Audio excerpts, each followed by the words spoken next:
to give the people what they want. Yes, I'm on time. Everybody is. I didn't have to do a funeral today, a homegoing, a memorial, nothing. Just right here in the studio, live and in living color. It is Darius and Marc right here in Buffalo, broadcasting out of the Buffalo station with rain. I was getting ready to say the color outside is nice and gray, so we nice and monotone out there. Yeah. It's doing it. While in Atlanta right now, it is 67 degrees and sunshine. Let me say it again. And tomorrow in Atlanta, it's going to be a high of 75 supposed to be. And then tomorrow a high of 81. Oh, man. Sunday a high of 81. Got to get I got to go to the Lord in prayer. Whew. Man. We got so much to talk about today. We are going to have a special guest today, and I'm going to tell you this before she even gets on the air. Is what I'm impressed about is that she reached back out. If any of you listened to the show last week and was like, "Hey, you still want me on?" And so I'm respecting that. So we're going to be talking to her, she's part of the leader of a constitutional group here in West New York, state of New York, and we're going to talk about what they're about. I want to talk about what our little riff is. I want to talk about it. I want to put it on the table because I ain't know that I had a little riff with somebody. Yeah. So we're going to get a history of how we were introduced. And then, in pure Darius form, I want to get to the point of understanding. I might not agree, but let me understand so that we ain't got a riff when I ain't know it was a riff. Well, and as we always say, that that's part of good government. That's part of a good population with a representative government. Is we all generally have the same issues, no matter what color, creed, or nationality you are. Poor people are still poor, rich people are still rich, and there's a group of us in the middle that's just like, hey, don't forget about me. So that's how we all generally feel. So I want to big ups to the Challenger and all their articles this week. But this week I did have a chance to host the candidate for lieutenant governor, the Honorable Adrian Adams. Yeah. And let me tell you this. So I hosted her before some pastors here and electeds, and she also in the room was the Attorney General, Letitia James, the state controller, and the majority leader. And when they were talking about it, they're talking about she goes to church and she sings. Oh. And she got up, and the famous words of our majority leader, "To God be the glory." And so I said that when I sat down next to her again, she was like, "That's my favorite song." So when she got up, everybody was like, "Sing." And she can sing. The new if everything works like it looked like it's working, this woman, it will be two women running the state of New York. And a black woman running the state, being the lieutenant governor of the state of New York, who loves God, and she got up and sang the place for real. And I mean, and she does have a decent resume. Like I said, former council president down in New York City, and that's huge. And if you could do that, I think you can be the lieutenant governor. We have 9. They have tens, like 50 something of them. Yeah. And she was the president. And so she knows how to deal with people, very popular in the state of New York. And so I think that this was a plus and personable. Like, she started crying. Wow. Because she said she was leaving politics. She has kind of like my story. I'm out from school board, right. But she had a whole nother level. So she said December was it for her. Wow. She was retiring from the presidency, everything else, and that she got a call from the governor. And they had worked together, and she said, "This is the first time I've said these words to anybody." So basically saying to her, "You my first pick," and said to her, "I want you to be my lieutenant governor." Wow. And while she's saying it in this room full of people, tears, she's wiping tears. So the humility of this woman, and of course this isn't an endorsement on this show, but at the end of the day, it is the fact that I did meet her, and that her humility really came forward, and I think she will have a heart for people. And I think, to me, that's more important than anything. Absolutely. And so she's on the front page of the Challenger. And then the newest leader, incoming leader of Erie County Medical Center here in Western New York, is a man by the name of Andrew Davis, who will be the new president and CEO. Buffalo, that's huge. A African-American man who was second in charge, basically, climbed the ladder, has been in healthcare for a long time, and another, I know him personally, another humble person to take over. Now, this is the only thing I hate about this, is he's taken over at a time when ECMC is already suffering. Right. And they're suffering not anything on their own accord necessarily, but because of federal cuts to many of the programs that take care of poor and struggling people. And so he has to take over at a time when ECMC is laying off, when things are hard for them. But I'm praying that he doesn't get blamed for all of the woes that are being left for him to have to take over right now. Yeah, and sometimes that is the struggle with transitions of leadership.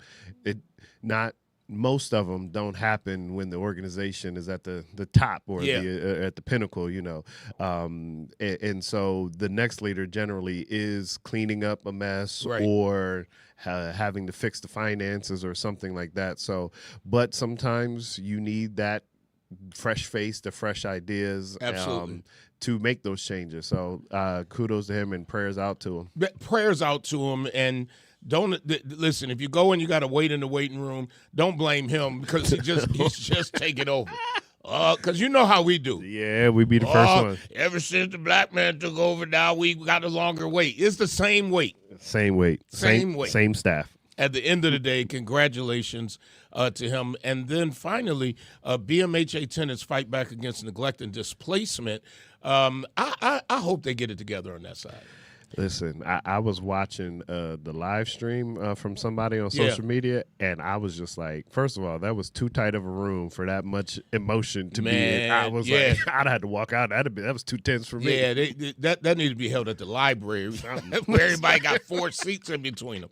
But and I want to say big ups to council member. I think he was the only council member there, but that's because one of the largest housing projects is in his district and university that's having a lot of problems. Right. But big ups that council member Rashid N.C. Wyatt was there, was very vocal, and I give it up to Nate Boyd for being a part of the leadership of trying to get BMHA to say, hey, you got to do better here. Yeah. And I mean, if some of these stories are correct, this is just not the way that I don't care whether it's market rate, because I saw some of the comments, on the news, and It's like, why don't they get their own house? Why don't they do this? We're paying taxpayer money. Well, that's one of the reasons that I think we should be involved with it, is because it is taxpayer money. And they're people, and they deserve to live in conditions that are acceptable. And some of these stories are just not acceptable. And so I think that when people stick together, and when I was on the council, we've been very vocal, thought that when Mr. Brown came on, and I'm not saying that things have not changed at all. The Commodore Perry the new ones are looking wonderful. Yeah. I mean, they're putting in a gym, they're doing all kinds of things. But the problem is, and that I can see with other people, if I've been here and you won't fix mine, but you're building something new, like that's not, it's right. not fair, it's not right. And even if you weren't building something new, there is a level of what has to happen in the care that has to happen for somebody to habitate a house. And let's just be honest, most of these housing units were built, like you said, with public money, with taxpayer money, and the older ones were actually former military housing. Absolutely. So, and the only reason why they were left the way they were is a lot, especially after some of the early century world wars, after some of the veterans came back, they were able to get loans and people with darker hue didn't. So Absolutely. they stayed in these buildings. Absolutely, because of redlining. They stayed in these buildings, and then they turned into concentrated poverty. And so, but it was still all one type of housing that we all were in at one point, but some were able to move to the newly invented suburbs. Yeah, because they were not redlined because of the color of their skin. So I do take exception when other people talk about those who are living in public housing without knowing the history. And there are many people who have made it out of public housing. Absolutely. And I could go through because my family came out of public housing, and everybody who came out of public housing has either owned a house at one point in their life. Judge Jeanette Ogden, public housing. There's a whole list of folks that I could tell you came out of public housing, especially when there were programs or there was money that was made available for people to go back to school who historically were wiped out of school. And now when we talk about getting rid of diversity, equity, and inclusion, don't think we're not going to see a concentration of poverty again. Right. Don Trotter says on Facebook, I hope they do too. As president of Jasper Development, I'm running for board of BMHA commissioners because I want to be a part. That's right. Be a part of the solution, because anybody can talk, but you gotta walk that talk. Listen, I gotta keep moving, but big ups to them. This is off topic. What's going on with Jesse Jackson Jr.? Listen, I wrote it down. Bruh, the man is wilding right now. I mean, I ain't being funny, but when he went off on the presidents who showed up at your daddy's funeral, and allegedly he's calling Barack Obama a dream stealer and all this kind of, I don't know if what I have heard, I'm going to say this, I'm very disappointed. I am too. You should be somewhere mourning, getting it together. Now, he just lost. He ran for 2nd Congressional District again. And at the end of the day, you got beat. But these comments and this, like, you're not your father. Let me just do this. You're not your father. Well, and I think, and I forget, somebody had posted it in response, and you want to get mad at the presidents for making your father's service political. Your father was political. Like, what are we talking about? Bruh. Like, what are we talking about? Your brother is now running the Rainbow Coalition that is all political. Like, what are we talking about? It's disappointing me, and it's like, we just buried, the nation buried your father. And at the end of the day, you going around complaining and blaming other people, and like, stop it. You're embarrassing the legacy. And I wasn't going to talk about it, but then when he came out with something else, I'm like, come on. You keep going back to this funeral and what people did. You should be grateful they showed up. Absolutely. Now, who did not show up was Michelle Obama. Mm-mm. Michelle has been at home getting her hair braided. Michelle said, and this is not true, but Michelle said, I'm getting my nails done, my toes done, and I'm getting my hair braided. I ain't going to that. And maybe because she knew, because Michelle doesn't show up where she don't want to show up. Well, I think when they were on the interview together, I think on her podcast, I think she said, yeah, like he stopped mandating I go places, and so I'm not going. So she just ain't going. She just ain't going. She's like, I ain't getting up and got to go through it with Secret Service and sit there with people I don't want to sit with. Now, did you see that? Because I did see after the big service at the Hope Center that all these people were complaining and about how the service was ran and how it was flowing. And then I saw another pastor's long post, because he was like, well, let me explain to you what was happening behind the scenes. I saw that long post. Yeah, because it was like when Secret Service is in the room, they have a lot of the operation moving. Yep. And you had 3 former presidents. Absolutely. Yeah, that one is enough. When we have the governor here. Come on. There is enough. They come the day before. They sweeping the day of. They packing the hallways. They want to check. Yes.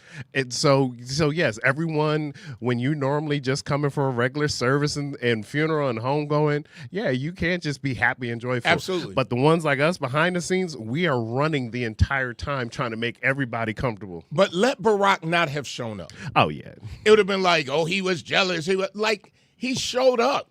He showed up, and you're still complaining. And people are complaining about the streets being closed. That's what happens when you have 3 former presidents in the room. Just one president I've been in Philadelphia when the interstate has shut down because George Bush had landed at Philadelphia International Airport, and they shut down a 3-mile stretch because he had to get to downtown. Like, stop. Stop it. The man is gone. Let him rest. And stop getting clout off of a funeral. TSA shortages, I put this up the other week. You did. TSA in Atlanta, 38% call out. 38%. 38% call out in Houston. I heard. I saw the pictures. I saw the pictures. Have you ever gone through the Atlanta airport? Not in over a decade. Atlanta airport, of course, the largest airport in the world. Yep. You already got to get there. If you're leaving out on Tuesday, you got to get there Sunday night. you got to get there Sunday night and camp. Oh, and so when I'm leaving out of Atlanta, first of all, if I have a 7 a.m. flight, I got to get up at like 4 a.m. That's crazy. If I'm not staying right near the airport, crazy. I got to get up at 4 o'clock in the morning so that my commute. So and this is with normal traffic. TSA. Normal. And traffic. Wait a minute. I have clear and pre-check. Wow. Okay? But even my line can still be a half hour at times to 45 minutes. Wow. In Buffalo, clear, pre-check, walk straight in. Just walk straight in through. I'm in and through in 5 minutes.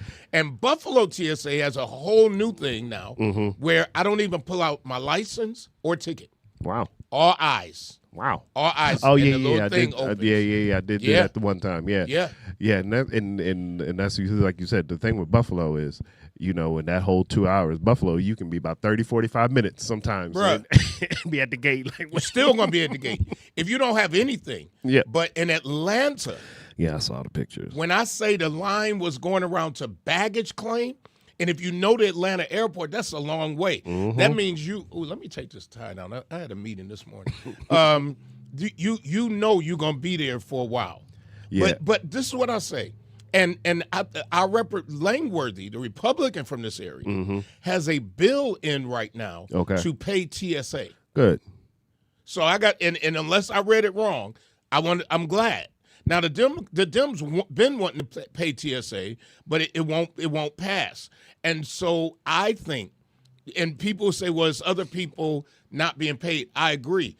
But they're not, all of them are not boots on the ground. Right. That have to protect the airlines where we had our last attack. So, and so let me ask, because I haven't followed it. So this is a bill to pull the TSA workers out of the Homeland Security funding budget bill. So the Homeland Security budget bill is what's held up. TSA workers are in that. Yes. Okay. So and I'm looking it up, just Langworthy, and his bill allegedly bill to pay TSA. And I'll just say shout out to everyone who's supporting the TSA workers. Like you said, you had a post. I saw, since we're in Atlanta, I saw Pastor Jamal Bryant put up that they're giving groceries and whatever assistance. And here NFTA is doing. Yeah, and here NFTA. So shout out to everyone who's doing support to just see these people through it while they can try to figure out when their next paycheck is coming. Because I'm gonna tell you this: if I had to work without a paycheck, I do. But some people cannot. Right. And that's what I think some people in D.C. don't understand, is that all these workers are some of the lowest paid workers. At the end of the day, they're just making it, some of them. Congressman Nick Langworthy has introduced the Pay TSA Act of 2026, a bill to ensure transportation security administration workers get paid during federal government shutdowns by using existing airline security fees. I agree. What the bill creates, a transportation security trust fund that would be filed by the existing 9/11, blah, blah, blah, blah, blah. But basically, this is what he's putting forward. So use money that we're already collecting to pay the TSA separately of the Homeland Security bill. I like it. He said, Langworthy says TSA officers have been forced 3 times in 6 months to work without pay during shutdowns, which is hurting morale, recruitment. And some of them then have to go out and gig work, drive for Uber, do all that. Because if it's my tuition or my child's tuition, rent, my job, I'm going to have to call in sick. Yeah. To make some money for a couple of days, and that's causing long lines at the airports during the holiday season. Who is not going through long lines are the lawmakers. I said it. Yep. I said it. Because if you're especially if you're in the Senate, I done been with a senator. We walking together. Next thing I know, she on a cart gone with security. Yep. We got off that plane. She said something. I went to answer her. Yep. They come to get them at the gate. Yep. So at the end of the day, cry me a river. Give TSA their money. Pay them. And I was getting ready to say, and that's the senators who are flying public, because some of them on private runways and never have to deal with it anyway. So come on, preach, preach, and that's why I think it's so important to have a diverse electorate, elected officials, because at the end of the day, somebody has got to know what it feels like to be poor. Absolutely. Somebody has got to know what it feels like to live in the neighborhood and have to be on food stamps. Somebody's got to know. Because if everybody in D.C. has a resume of how rich they are, period, then at the end of the day, they may not feel for those who struggle or have been introduced to the struggle. And that was the whole, again, foundation of starting this country. They didn't want it to be ran by elitists, and that's what they were dealing with in England. So when they came here, it was to try to create a structure where we're not being ran by elitists and monarchs and oligarchs and everything else. And here we are. And there's a new coin coming out. I saw. You saw that? Guess whose image is on it? Oh, the power image, too. The fact that he sat a whole board to create this coin was hilarious.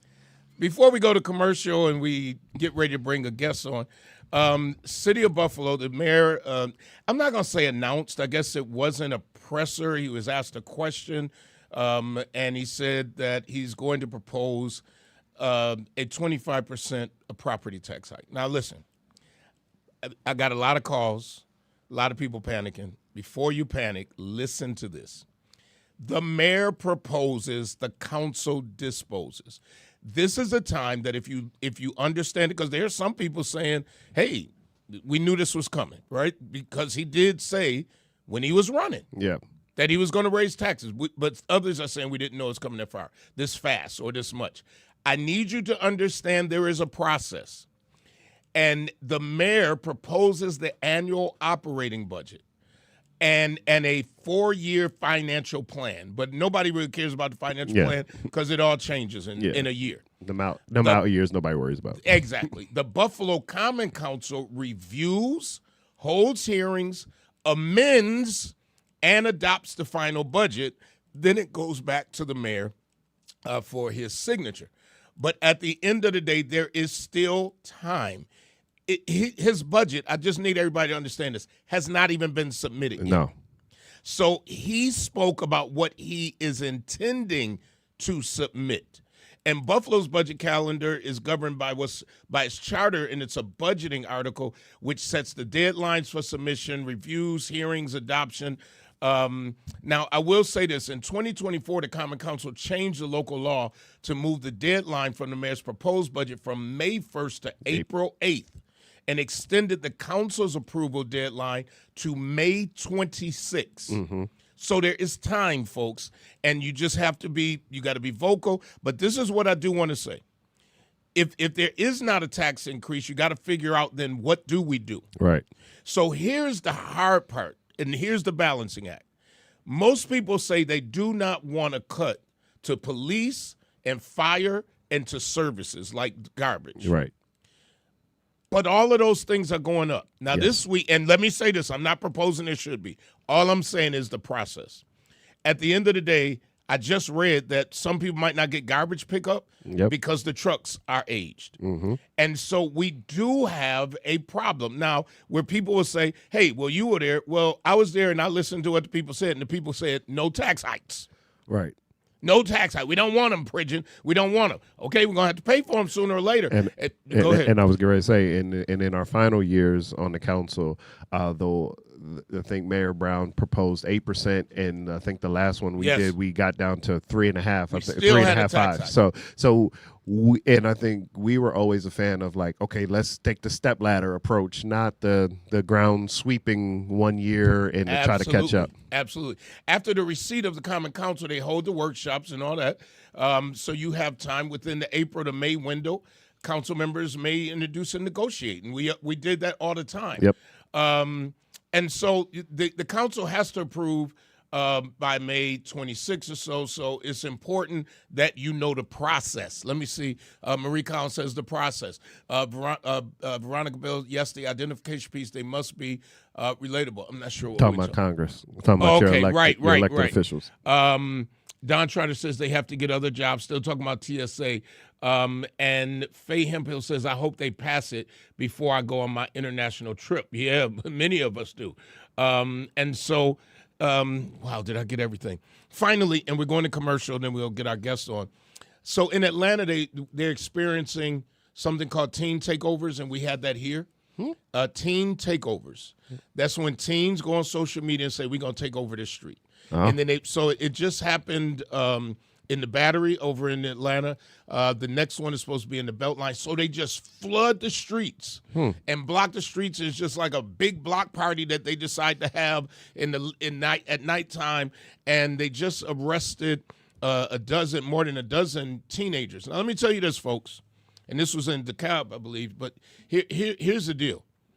You got it, because I know my son wanted to go, and we didn't know what it was. We really did not know what it was. Yeah, I've never heard when of he was like, we wanted to go up on. We thought he was just hanging out with his friends. At the end of the day, I'm giving you the word, grandparents and aunts and uncles. If you hear about these teen takeovers, the problem with them, and especially in Atlanta, these kids are coming with guns because there's so many guns on the streets of Atlanta, so many guns. But here, the city's going to crack down, I'm telling you, especially if there's violence. So make the wise decision, and sometimes you just got to tell teens no. Now, you don't know where they're always at, but the next one in Atlanta is supposed to be in the Beltline, and it's just hundreds, if not thousands, of youth who gather together. And what happens? There's no supervision. There's no activity. And one lady, and I had the recording, but I don't have time today to play it. She was talking about, well, and this gets on my nerves, and I might be wrong, ain't nothing for them to do. Atlanta. Let me say it again. Now, I know in certain parts of the county, but you know how I feel about that. Yeah. At the end of the day, this is my feeling, it's not government's ultimate responsibility to have to entertain your children. Now, we should be using money so that our health and the wellness of it, but some of the kids who get into trouble, they're not going to the community center. And some of them are, because there's so many stories out of the Boys and Girls Club of kids who were helped. But let's not think that, it's government's fault that kids don't have anything to do. So let me tell you what Pridgen is doing. I didn't put my money where my mouth is. At this place, we hired a youth and children's director. Yep. So that the children here have activities, the children in the neighborhoods where our church is have things to do and things they connect with. I can't go and make them come. Right. And so parents, if you don't get your children involved, it's easy to point that somebody else should have did it. But at the end of the day, I believe it's ultimately the part of the parent. Go ahead. And I was just getting ready to say, and I'll be brief so we can go to commercial. I do think we always say people find time to do whatever they want to do, and sometimes it is you have to go out and find those resources for our younger generation, because they're not going to be at your school's doorsteps. They're not going to necessarily be at the center that's down the street from you. They may be, okay, we have to go across town for this. We might be, well, this one is only meets certain times, and you just have to find and do the research. You research when Beyonce is doing her next concert. You research when Cardi B's in town. You research who's coming to the research the things to keep your children occupied. Before we go to commercial, Wally is on and asked my response to Deputy Supervisor Cheektowaga Bryan in the Seneca Babcock Community Center. Do you think he should hold a seat on the board? I think that's a decision for the people who vote for him. And do you think he should that there should be audit of the money? Absolutely. You haven't put in the $990? Yes, audit the books. All right, we're going to commercial. We get back. We got a special guest, and I'm looking forward to it. We'll be right back. When it comes to something as personal as your clothes, you need to deal with somebody you can trust. That's why so many people turn to Hobson's Dry Cleaning, conveniently located in the heart of the community at 874 East Delavan at the corner of Wyoming. When you take your clothes to Hobson's, you can trust that they'll be ready on time. You can trust that your whites will be white. You can trust that you'll always get a fair price and service with a smile. You can even trust that you won't have to get out of your car if you don't want to. Hobson's has a drive-through window for your convenience. Trust is what it's all about at Hobson's Dry Cleaning. Hobson's Dry Cleaning, your one-stop dry cleaners serving the community for over 30 years at 874 East Delavan at the corner of Wyoming. Call 891-8298. That's 891-8298. Brian K. Lewis Funeral Home has 3 locations to serve you in Buffalo: 347 Peckham, 2258 Bailey Avenue, and Providence Memorial Chapel at 1275 Sycamore. Brian K. Lewis Funeral Homes offers traditional services, and they have services for all faiths. And at Brian K. Lewis Funeral Homes, they have air-conditioned parlors and chapels. Financing is available, as is limousine service. At those difficult moments in your life, Brian K. Lewis Funeral Homes is available where you are with counseling services. Call toll-free 877-885-7734. That's 877-885-7734. Or locally 845-5545. Brian K. Lewis Funeral Homes. We are here to serve you, here to serve this present age. Call today, toll-free 877-885-7734. Or email info@brianklewisfuneralhome.com. All right, we're back. If you were with us last week, let me give you a little background how this happened. I posted needing a baby bottle or something for a Bible study, and a young lady comes on and says something about rich pastor, buy it yourself. So I had time that day, so we had some little back and forth, whatever. Not that serious. I let it go, and then I look her up and I find out she's vice president of an organization, and I comment about it. And we get a call last week in a inbox from another woman by the name of Nancy, who is about to join us. And Nancy says she's the head of the organization, and she was concerned because I said that about the other lady, that if people come after her, and she thought that might have meant some type of violence. And as I explained to her that it was part of our culture, it just means, like people who come after you maybe verbally or something like that. Come on, just bring it in. Thank you so much. Okay. And so at the end of the day, Nancy called in for a second, and I'm very impressed that she was like, I'll come on the show. Nancy, are you there? Hold on, we get Nancy on. Nancy, are you there? Nope. Nancy? All right, we're having a few technical issues, but she is in the waiting room, and we have talked to her, and she did reach out. Nancy? How about now? Yes. How are you? Pretty good. Nancy, let's talk. You are the head of an organization, and hold on one second. I got a little echo in me. All right, you are the head of an organization. Tell us about your organization and what your beliefs. Can you guys hear me still? Nope, we lost her. Hold on, this is Nancy. so bizarre. We got you. Okay. Tell us about your organization. Okay, so my name is Nancy Orticelli, and I am the president of the Constitutional Coalition. Can you hear me? Yep. Oh, good. Constitutional Coalition of New York State. And we started probably back in 2013 in response to the SAFE Act passage.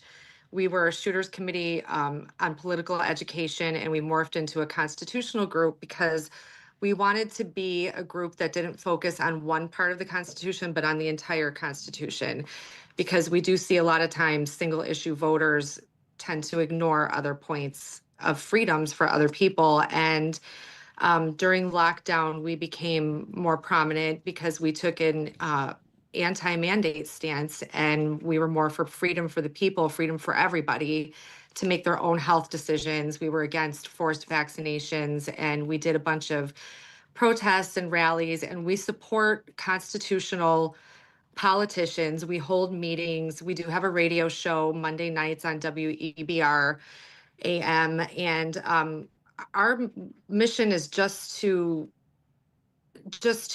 fight for the rights of every single citizen of the United States of America, no matter your ethnicity, your sexual orientation, your religion, your whatever. It's rights for all or rights for nobody, and that's our stance. So you and I, well, you said you came at me one time. So let's talk about our differences. Let us get it right out in the front. Okay. And again, I'm going to say for the third time, I really appreciate you coming on, and just having the conversation. What was it in the past that I did or didn't do that you said you came at me? I don't even remember. Okay, it's a pretty long history, and so I'll just start out by this. I'm a pastor's daughter. My father was Pastor Fred Nadel from my father's house church in Elma, New York, and he was a little bit of an activist as well. He protested abortion in the 90s and actually did some jail time because of praying in front of an abortion clinic. And I guess I inherited that gene, and when he passed away, my mother, Donna Nadel, took over being the pastor of the church, and I got a little more involved with helping her. I have a big problem with pastors supporting Democrats who think it's okay to murder the image bearers of God in the womb. And there was a National Day of Prayer years and years ago, and you were there. Yes. You remember? Nancy, was that you? Yes. Hold on. You know what? So it's National Day of Prayer. I have our regional bishop with me. Al Warner asked me to come and pray. I get up to pray, and this woman starts hollering out in the audience and at me, and I didn't know what she was talking about. So I'm looking around like, what's going on? All of the organizers are apologizing. Nancy, now I know who you are. I didn't holler. I went up on the stage and I said, I can't be aligned with somebody who is a super delegate for Hillary Clinton who thinks it's okay to murder image bearers of God in the womb. And then they shoved me off the stage and I went home. Yeah, they shoved you off the stage like you were at Showtime at the Apollo. They came and got you and yanked you off so fast. And then all the pastors of the region apparently had a big meeting about me and what to do about me and tattled on my mother. And I just thought that was ridiculous. I think that a pastor should be able to talk to somebody.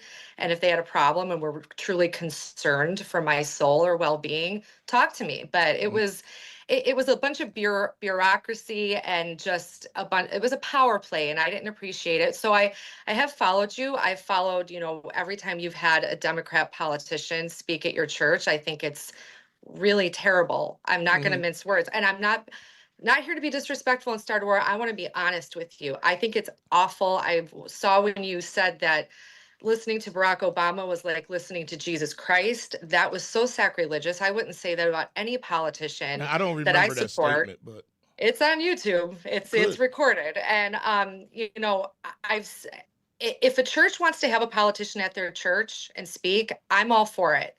I don't agree with the rules that if you're a 501c3 church that you can't have somebody. I think churches should be places of truth. And our country was founded in churches and saloons where the founding fathers met. And I know our church, I don't go there anymore, but my father's house church in Elma would have, a bunch of politicians come and speak, like Assemblyman David DiPietro, who was the #1 conservative in New York State, the right to life politician, and that's their right. They don't care. They didn't care about their 501c3 status, but you have only had Democrats who do not believe in the sanctity of marriage, Democrats who believe that it's okay to chop off our children's genitals and have sex gender reassignment surgery, politicians who think it's okay to murder babies. And I've never seen you have a conservative politician. So let me say your this. Right. Right. No, let me defend our situation. So True Bethel is a church that anybody can come to. And Sure. if I have one, I allow all. I don't go after anybody. So let me so that it's on the record. I don't call politicians and ask them to come to True Bethel. They call me. So if a Republican decides, or anybody else, that, hey, I want to speak to your congregation, I would never say no. I promise you, you will never be able to find an elected official or somebody who wanted to be elected official that Darius Pridgen said no, or True Bethel. So if they are afraid to cross that threshold, that's on them. But it's not on me, Absolutely. because I think everybody knows I get along with Republicans, Democrats, and if they want to come, but it's not my job to go out to get people to come to my congregation. Let's be honest.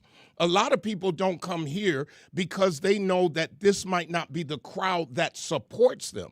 And the reason I give you your props is because you came on a show where I'm sure you know that the majority of people who are listening may not agree with you. Now, let me say this, because at the end of the day, because a politician believes in something, it doesn't mean that I believe in everything. When it came to the SAFE Act, I'll give you an example.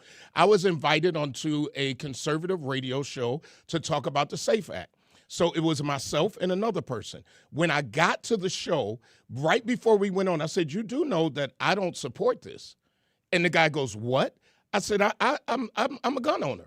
And I believe in the right to carry. I just think that we have to do it. And they told me, oh, well, we don't want to have two people who don't support it. They made an assumption I didn't support it. And so the same way where there may be politicians who come. Now, you got to realize in our community, we don't have a country club. We don't have certain things where we may be exposed to hearing some of the views of those who are running. And the church in our culture has always been the place of gathering, has always been the place of truth. And the same way where I'm sure, and maybe I should ask you the question, do you agree with everything that Donald Trump says? No, not at all. Okay. I don't think there's any politician that I agree with 100%. Right? There is some things that you do agree with and some things you don't, but at the end of the day, you only got one vote. And you don't get to split that vote based on, oh, I don't agree on this or I don't agree on that. So at the end of the day, part of my reason, and I'll be very honest, of supporting personally, True Bethel does not support anybody, of me supporting personally is because even to this minute, I live on the east side of Buffalo. I grew up in the projects. I know what people need who are poor and who are struggling, and I still haven't seen that face come forward from another party, and that's it. So in all the years that you've seen the struggling, because everything you're saying, 100% true, everything you're saying, how's that worked out for you with all these Democrat politicians you personally support? You still struggling? No. The East Side's still struggling? we were making some strides until a man comes along and says no more diversity inclusion. Because let's be honest, we haven't been in control of this country. At the end of the day, how's it working for us? Still not working out great. But look at what's happening right now. Let's narrow your view here. Let's not talk about national. No, you narrow your view. The East Side of Buffalo. The East Side of Buffalo is who I'm talking about. Okay. Oh, you know what I'm saying? And no, I don't. We are states' rights. I keep losing. Okay. States' rights. We have Democrat legislature. We have a Democrat county legislature, state legislature, governor.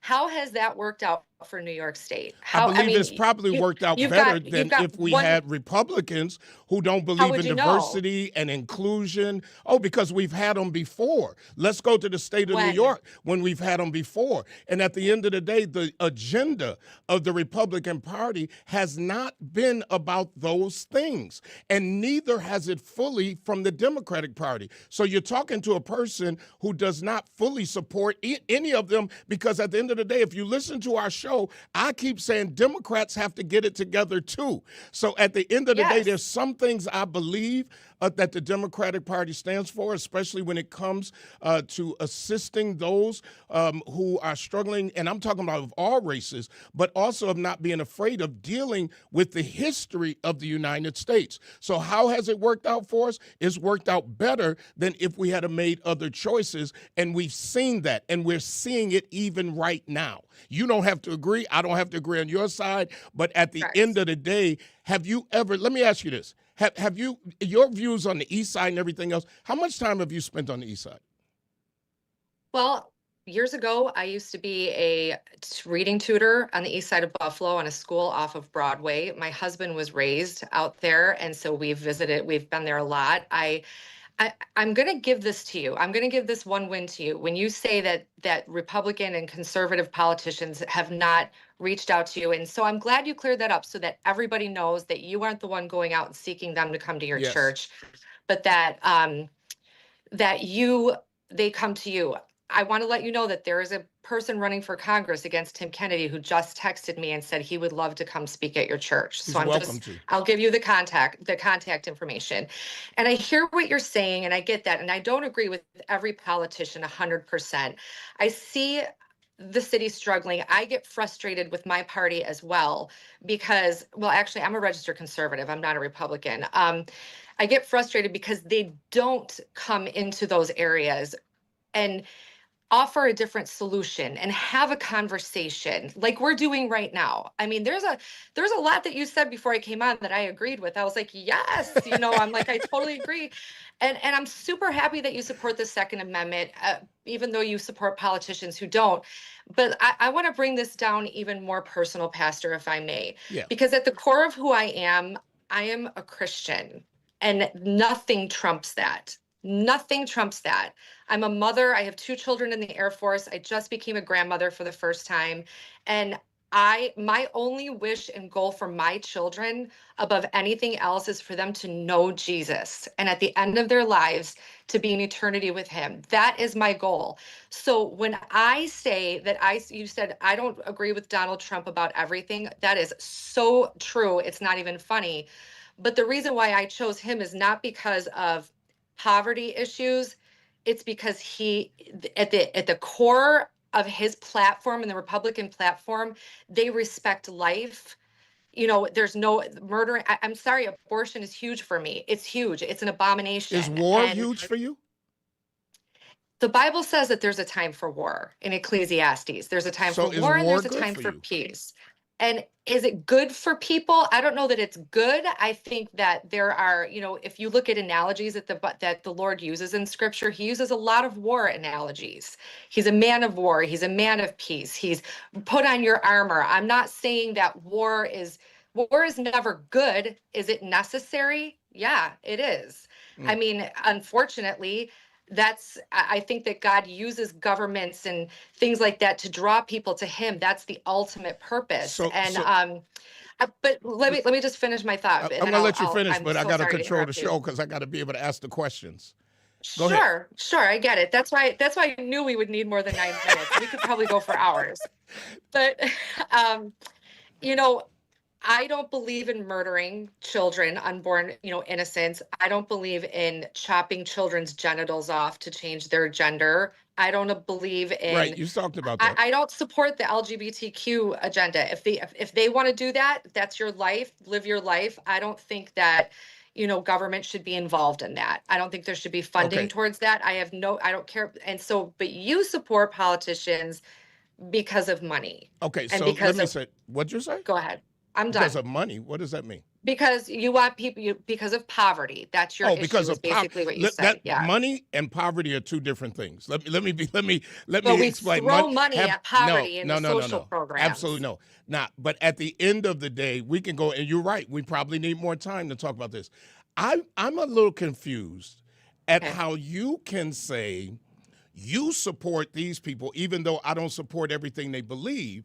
But when it comes to the president, you say you don't believe everything about that he says, and that's okay. You're really confusing me here. It's because of the issues. If this president was pro-abortion, I wouldn't support him. If this president was pro those things that I laid out, gender reassignment surgery, right, we heard it all. Yep.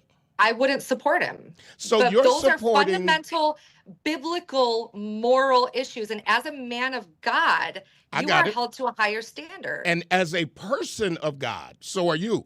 So at the end of the day, you are saying, I don't believe in everything Donald Trump says, but I still supported him. But Pridgen, you're wrong because you don't believe in everything that any other politician says, but you still support him. But because it's different than the things that I have on my front agenda, what makes your agenda supposed to be everybody else's agenda in a land of the free and of the brave and all of that? And at the end of the day, like when you said you came at me, now I've never come at you. I've never come at any of your supporters. I have no idea who I am. Right. Well, now I do. But even then, you may support some. I don't think I have to come at you. I've come at the issues. But at the end of the day, I don't want to treat you any differently because of who you support. Because you just said on this show you don't believe in everything that Donald Trump says or does. But you supported him. And so if I support an elected official, it does not mean that I believe just like the SAFE Act. I didn't. Everybody just all the Dems or Pridgen is going to support. I didn't support it. There are certain things that even to this day that I may disagree with a Democrat, but I have the conversations and I get in rooms to try to change those things. And I might not be on the news every day doing them, but I can promise you that there are some heated discussions in rooms to try to change policy to be more reflective of what I think would be right for our people. Okay, my response to that is this. I understand what you're saying, but I don't think you're hearing me. My issues are biblical and moral. My issues are not social. It's not a social program. It's not this and that. It is biblical and moral. And you as a man of God have I want you to do this because you're doing the same thing that you keep doing. You keep pointing at me. I'm trying to get to a conversation, and you're starting to become just a little bit offensive because I'm talking about what we can agree on, and you want to continue the same thing on my show about what I should be doing. I don't tell you what to do, Nancy. I don't tell your organization what to do. I'm telling you what we do, and if you don't agree with that, I'm okay with that. But what I'm not going to be is you're going to keep telling me what I have to do because that's part of the problem that keeps us divided. I don't tell you what to believe. I don't tell you how to believe. I'm listening to you. But I'm not going to spend the next 5 minutes of you telling me, a 61-year-old grown man, of what I should be doing because I'm not doing the same to you. Okay, my only last comment about that, because I can tell you're getting agitated. No, let me say this. As a pastor, you all don't understand. You're a pastor, I'm not. Yeah, at the end of the day, you said you believe in God, you're a Christian, so you have just as much responsibility. Right. But if you're going to talk about what the East Side needs and you're not involved in the East Side, and you talk about a long time ago, I came to the East Side to tutor some students, I don't think that makes you an authority, just like I'm not an authority on Elma, and I'm not an authority of your area, and I would dare not say nothing about what Elma needs when I haven't set my foot except maybe 2 times in Elma. And we have problems all over the country. But I think it is like statements like you've been making that keep us divided. And Nancy, what I want to say to you, I think we have some things in common and some things that we can agree on. But it's hard to get there when somebody is telling you what you should be doing who is not helping in this area. Well, so the division doesn't help us. I do want to say, as far as the East Side, I didn't bring it up. You did. I'm just answering your questions. You wanted to know why I came after. No, I actually didn't. You brought it up. Go back and look at the tape. I absolutely will. And I'm answering your questions. I'm responding to what you're saying to me. And, the last thing I want to say is that, which Sean is not a female. Sean is a male, number one. Okay. I want to address that because that's what started all this. And I know we only have a couple. I didn't see a picture of him. It's okay. And he, I know everyone's gonna come at me about this. He didn't even know that was it was another gentleman who tagged, I think, like 20 or 40 people in it. This gentleman's name is Kevin Leong. He is a person of color. He's a Black man. And he's the one who tagged all these people in it. And it shows up on your timeline. And Sean was like, what are they talking about? Until he saw the picture because it was so far, down. And was it right? No, it wasn't right. Sean did not do that. And your actions, without knowing all the facts, caused division and caused people to go after this man who has no hate in his heart. And And you guys got his gender wrong. All right, so listen, hold on. I only got a few minutes. So Sean decided to repost or allow it to be, allow it to be on his timeline. I didn't put it on the timeline. Facebook is, I heard you, but it was still there and he could have deleted it. And I don't care whether a black man put it up of a woman talking to an ape and them laughing about childless black children. At the end of the day, he allowed it up. He never expected somebody to go over and look at it and to say a black man sent it to him. I really don't care whether it was black. It was still wrong. And the same way, whether it's black, it doesn't justify Sean having on his line a picture of a black woman and an ape. And that's it. And especially when you came at me, if you came at me of what I posted publicly, then at the end of the day, you had something posted that wasn't right. Hey, listen, Nancy, I got to go, but let me tell you this. The guy you're talking about who's running, Stefan Mahalu, is that who you're talking about? Okay, because Stefan has been here. Everybody is allowed, and I open the door, and I want to thank you for this conversation, Nancy. And I want us to come back on again. You know, I'm okay to come on unless me and you talk about some issues, and because I think sometime we might be on the same page. We just don't know how to approach each other. Nancy, you thank you. I appreciate it. Thanks, Thank Nancy. you, guys. All Bye. right, thanks. All right, so that was hey, once we get over telling me what I got to do, we can have some conversation. What's your thought? You were real quiet. No, I was, because I wanted the one-on-one interaction. I definitely do agree. There is a lot in common, and I think sometimes we just don't know how to talk to each other. And I got her point, but I think sometimes what we fail to realize is what is said in one demographic of the Church of God is not always the same in another demographic Church of God. I will say, because we all support who we support, and we have to make decisions based on who aligns with our beliefs the most. And like you said, we have one vote. So she doesn't agree with everything Donald Trump says. And I'll just be, I worked for Tim.